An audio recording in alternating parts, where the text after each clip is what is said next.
4 de marzo de 1987, año que quedaría marcado en la memoria del pueblo herculense. Aquella noche de ese 4 de marzo era un miércoles en el inicio de la Cuaresma, 1987, justamente el miércoles de ceniza. Desde temprana hora, las campanas del templo llamaron a los fieles al rito de la imposición de la ceniza. Por la noche, cuando los fieles se encontraban en el templo en la última ronda de la imposición de la ceniza, la quietud y el silencio que reinaba fue interrumpido por un fuerte estruendo.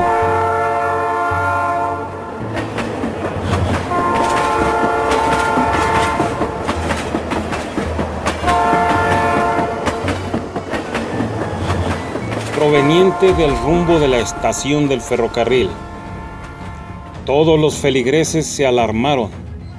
Sin embargo, nadie sabía qué había ocurrido. Cuando los fieles salieron del templo, estupefactos quedaron al ver un resplandor rojo que envolvía a la población y que se reflejaba en los cerros circunvecinos. Pronto se tuvieron noticias de lo que había ocurrido.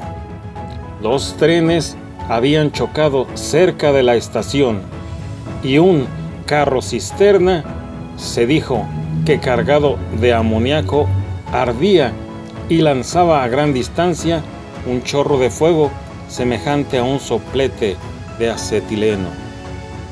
Una parte del líquido se derramó y corrió a lo largo de la vía, como un arroyo de fuego. El carro en llamas formaba parte del convoy de carros cisternas. Carros cargados con la misma sustancia inflamable. Ante la amenaza que se cernía sobre la población de Hércules, de que el fuego se propagara a los demás carros cisternas y se produjera una catastrófica explosión, la policía y los militares que acudieron en auxilio y para guardar el orden público, recomendaron a los vecinos evacuar las colonias más cercanas al siniestro, particularmente porque se estaba esparciendo el gas, que resultó ser aldehído y que es muy tóxico. Varias unidades de los autobuses urbanos fueron puestos a disposición de la gente, para efectos de que la transportaran gratuitamente a varios puntos de la ciudad de Querétaro, en donde se buscaría refugio. Cuando el señor cura fue informado de la gravedad del suceso, inmediatamente se dirigió a las inmediaciones del incendio. Allí oró, impartió su bendición en medio de un rito que semejaba a un acto exorcista. Después se retiró con rumbo a la casa cural, en donde se presentaron algunas personas para rogarle que aceptara ser conducido a un hotel de la ciudad o, si prefería, a la casa de alguno de sus familiares, para así ponerse a salvo de una posible hecatombe. El padre Salvador Medina agradeció a sus feligreses el interés por su seguridad, pero amable y firmemente se negó a irse, aduciendo que en las horas sombrías y de peligro de su grey, su condición de pastor de almas le imponía el deber de permanecer a su lado para prestarle los auxilios espirituales. Esa noche en que la población de Hércules se encontraba envuelta en un sudario nebuloso de acre, gas e iluminada por el fuego, y con sus habitantes embargados de temor y zozobra, el señor cura Medina permaneció en la casa cural, dispuesto a acudir en auxilio de sus feligreses si las graves circunstancias que prevalecían se convertían en tragedia colectiva. Así lo relató el cronista e historiador don Guadalupe García Arbizu. Algunos de los testimonios lo recuerdan así.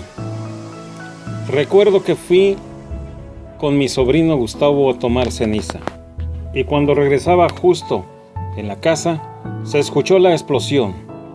Solo recuerdo que salí al patio y miré al cielo, rojo, muy rojo, y le pedí a Dios que cuidara de nosotros, porque no sabía qué pasaba. Para mí se estaba acabando el mundo.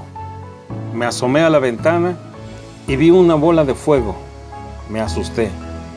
Después pasó un tiempo, no sé cuánto. Tocaron a la puerta y nos decían que nos fuéramos. Otra vecina de Hércules, la señora Iraíz Alonso, nos relata que antes de salir de Hércules, yo pasé a ver a mis papás y les pedí que nos fuéramos, pero ellos dijeron que no, que ya estaban acostados, además hacía mucho frío y que ellos se quedaban. Para otra vecina, que en ese entonces vivía en las calles de Texas, así lo manifestó. Yo estaba embarazada de mi hija. Nos encontrábamos en casa de mis suegros, en Texas. Me tocó ver por la ventana. Me causó mucho. Solo vi una luz muy roja. Y corrí porque estaba sola con mi hija. Llegaron después por nosotros. Corrí con mi hijo que estaba dormido, tenía 3 años. Yo creí que la lumbre venía tras de mí. La casa se empezó a llenar como de nube gris. Un sobrino de mi esposo fue por mí. Las paredes estaban calientes. Le pedí a mi sobrino que venía a bordo de su carro que pasara por mis papás. Pero ya para entonces mi papá ya se encontraba por mí. Nunca voy a olvidar su rostro cuando me vio.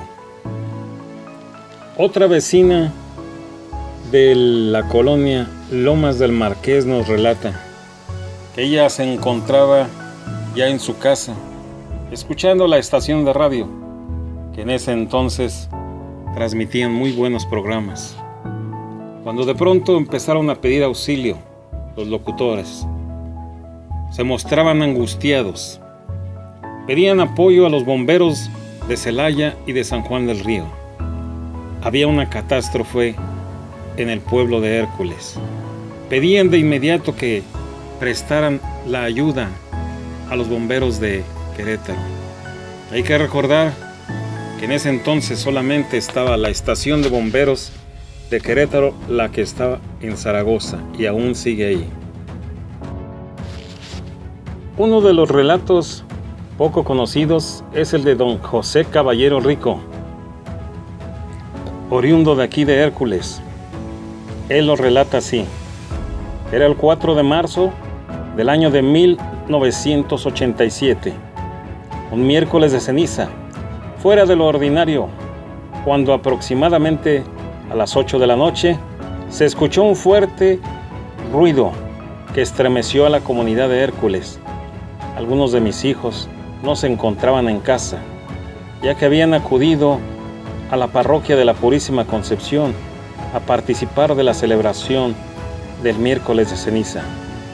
Pero mi hija Judith Olivia Caballero Ramos, que en paz descanse, se encontraba en la planta alta de mi casa y al escuchar el fuerte ruido se asomó por la ventana, desde donde observó que a la altura de la estación había estallado el tren y bajó corriendo para avisarnos lo que había visto, por lo que salimos corriendo mi esposa con mi hija más pequeña en brazos, mi hija Judith y yo. Al principio yo les decía que no corrieran, que no pasaba nada, pero al ver el peligro que estaba sucediendo, ya que en ese momento las llamas del incendio se alcanzaban a ver desde la altura del río, en el puente del Guache, corrimos hasta llegar a la que era la delegación municipal, es decir, las oficinas de esa delegación, que en ese momento se encontraban en la avenida, donde ahora es la Casa de la Cultura, en donde se reunió mi familia para estar a salvo. En ese tiempo, yo trabajaba en la empresa Celanese Mexicana, S.A., y mi hija Judith era secretaria del sindicato de esa empresa, por lo que desde la delegación realizó una llamada a la empresa para que mandaran ayuda para controlar el incendio, porque sabíamos que la empresa contaba con una brigada de emergencia, entrenada para controlar los incidentes que pudieran pasar dentro de la empresa, además que tenían material especial para controlar este tipo de siniestros y manejo de productos químicos. De inmediato comenzaron a llegar los cuerpos de emergencia, bomberos, soldados y policías. Yo me quedé esperando a los brigadistas de mi trabajo, mientras mi familia se fue a pasar la noche con un compadre en la colonia Las Américas. Cuando llegaron mis compañeros venían al mando el ingeniero Julio Miguel Alfaro, con el equipo que proporcionó la empresa, quien al verme afuera de la delegación me dijo que me subiera al vehículo en el que venían, para que apoyara con las labores en el incendio. En ese momento supimos que los trenes que habían chocado venían cargados de amoníaco, que como sabemos es un material altamente flamable. De inmediato comenzamos a controlar el incendio con un producto especial que hace reacción al contacto con el agua, generando una espuma que sofoca el fuego. Estuvimos trabajando junto con los bomberos hasta que se controló completamente el incendio, aproximadamente hasta las 2 o 3 de la madrugada. El peligro que existía era que uno de los trenes tenía una fuga por donde estaba escapando el producto amoníaco y se estaba incendiando, pero además había otro riesgo mayor, y era que la otra salchicha, así se les llama a los vagones o carros cisterna que estaban cerca del incendio y que también contenían amoníaco, se estaban calentando, con el riesgo de que si se calentaba podía llegar a explotar y así tal vez desaparecer gran parte de esta comunidad, por lo que otra de las labores que realizamos junto con los bomberos fue la de enfriar los contenedores. Mis compañeros brigadistas que estuvieron apoyando esa noche fueron Gerardo Torres Moreno, Juan Herrera Mandujano, David Santana Montiel, Pedro Rafael León Rojas, Carlos Candelario Molina Áviles, Carlos del Valle Rocha, Fidel Flores García, el ingeniero Julio Miguel Alfaro, a quien estoy muy agradecido por su trabajo y apoyo a la comunidad de Hércules, y un servidor, José Caballero Rico. Como lo dice la revista que en ese entonces se publicaba en Celanese, en su edición de mayo-junio de 1987, se reconoció la labor de los brigadistas como personas destacadas. La actuación de este grupo contribuyó a controlar los riesgos y preservar la integridad de las personas y los bienes de la comunidad cercana al siniestro. También hay que reconocer a los héroes anónimos de esa noche. Por ejemplo, taxista que llevó a su familia a casa de mi compadre donde pasaron la noche. Al decirle lo que había pasado, se preocupó por las personas de la comunidad y les dijo que regresaría para ayudar a evacuar a la gente que así lo necesitara. Incluso no les cobró el pasaje esa noche, y así hubo muchas historias de solidaridad en esa noche de angustia, pero también de fe y hermandad. Sin duda, es una experiencia que jamás se olvidará en este hermoso pueblo de Hércules. Hasta aquí el relato de don José Caballero Rico, el originario de aquí de Hércules. Que vinieran los bomberos de Celaya fue cuando conocí la amistad de cierta persona, una persona a la que Era de carácter muy fuerte, que nadie la quería en la colonia. Sin embargo, fue la única persona que vino y me dijo que si alguna persona quería venirse de mi familia a dormir a su casa, con cariño ella la recibía. Desde entonces yo la aprecio, la quiero mucho, porque ella fue la única que me ofreció su casa para todos. La otra fue mi esposo. Vino mi suegro a besarnos, que estaba muy feo en Hércules, y le pidió a su hijo que no fuera a Hércules para que no expusiera su vida.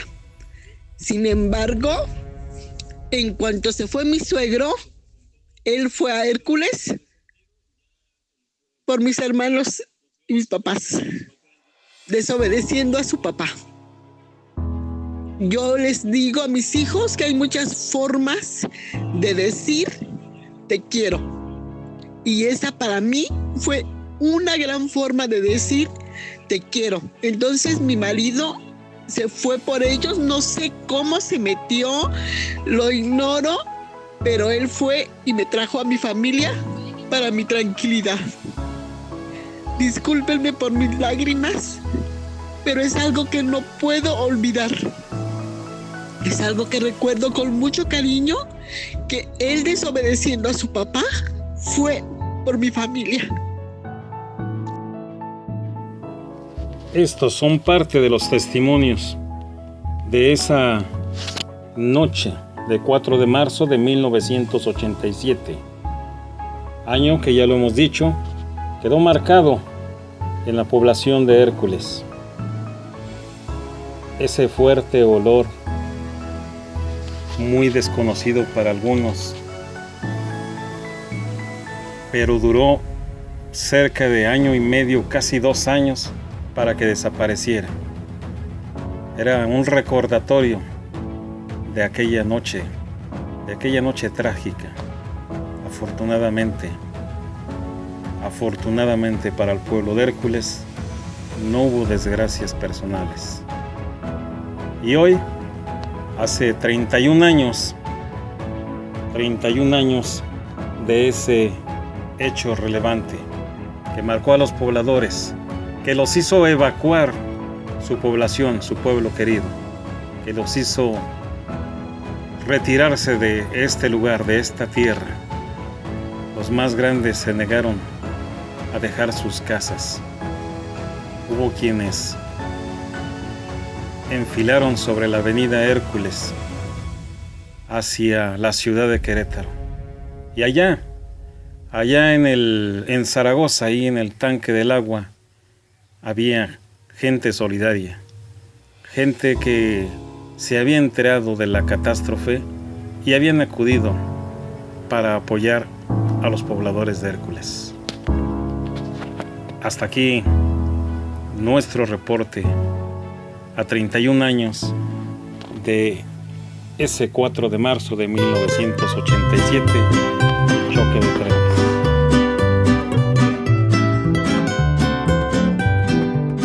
Ahí viene el tren, ahí viene el tren, ahí viene el tren, ahí viene el tren, ahí viene el tren con los soldados que trae Villa.